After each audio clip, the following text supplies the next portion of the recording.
আসসালামু আলাইকুম। আমাদের যে পাহাড়ি অঞ্চলের লাল কালারের মালয়েশিয়ান যে জাতের রামবুটান আছে, গাছ থেকে পাড়া হচ্ছে আর এই যে নিচে পালানো হচ্ছে। খুবই চমৎকার ফল, মাশাআল্লাহ, খুবই সুন্দর কালার।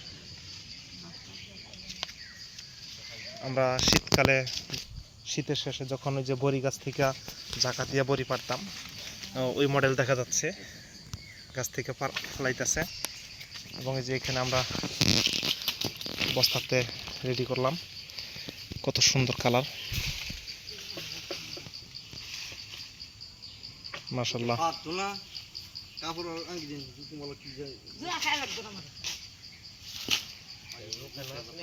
খুবই চমৎকার কালার। এবং আমাদের যেই লোক ফল পাড়তেছে, ফল পাড়া হচ্ছে, এই জাতের চারা নিতে চাইলে অবশ্যই যোগাযোগ করবেন। কত সুন্দর কালার। পরবর্তীতে একটা ভিডিও নিয়ে হাজির হবো। আসসালামু আলাইকুম।